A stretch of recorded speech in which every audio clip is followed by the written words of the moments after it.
क्या आपने कभी सोचा है कि 18वीं सदी में मैसूर को एक मजबूत शक्ति बनाने में किसका हाथ था? आइए हम हैदर अली की अद्वितीय कहानी में डुबकी लगाते हैं। हैदर अली का जन्म 1722 में हुआ था। वे एक सैनिक अधिकारी के बेटे थे, लेकिन सत्ता तक पहुंचने की उनकी यात्रा बिल्कुल आसान नहीं थी। एक सिपाही से लेकर मैसूर के सुल्तान बनने तक हैदर का सफर सचमुच असाधारण था।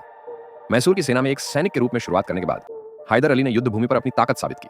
वह सिर्फ एक सामान्य योद्धा नहीं थे, वह एक दूरदर्शी नेता थे। 1660 के दशक तक उन्होंने कमजोर हो चुके शाही परिवार से सत्ता छीन ली और मैसूर पर कब्जा कर लिया। हैदर सिर्फ एक योद्धा नहीं थे, उन्होंने राज्य को एक सैन्य महाशक्ति बना दिया, यूरोपीय सैन्य रणनीतियों को अपनाया और अपनी सेना को आधुनिक बनाया। हैदर अली ने युद्ध के तरीके में क्रांतिकारी बदलाव किया।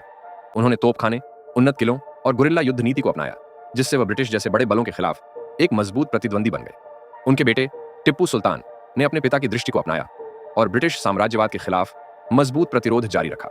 साथ में उन्होंने प्रतिरोध और धैर्य की एक धरोहर बनाई। हालांकि हैदर अली को कई चुनौतियों का सामना करना पड़ा, मराठों, हैदराबाद के निजाम और ब्रिटिश ईस्ट इंडिया कंपनी के साथ युद्ध, फिर भी उन्होंने कभी हार नहीं मानी। उनके नेतृत्व ने यह साबित कर दिया कि मैसूर विदेशी आक्रमणों के खिलाफ मजबूती से खड़ा हो सकता है। अपने शासन के चरम पर हैदर अली ने मैसूर के क्षेत्र को दक्षिण भारत भर में फैलाया, जिससे यह उस समय के सबसे शक्तिशाली राज्यों में से एक बन गया। वह सिर्फ एक सैन्य गुरु नहीं थे, बल्कि हैदर अली अपनी शासन व्यवस्था के लिए भी प्रसिद्ध थे। उन्होंने कृषि, व्यापार और विज्ञान पर ध्यान केंद्रित करते हुए एक आधुनिक प्रशासन की नींव रखी। हालांकि हैदर अली 1882 में स्वर्ग सिधार गए, उनकी विरासत कभी नहीं मरी। उनका प्रभाव मैसूर के भविष्य को आकार देता रहा और उनके बेटे टिप्पू सुल्तान ने प्रतिरोध की मशाल को जलाए रखा।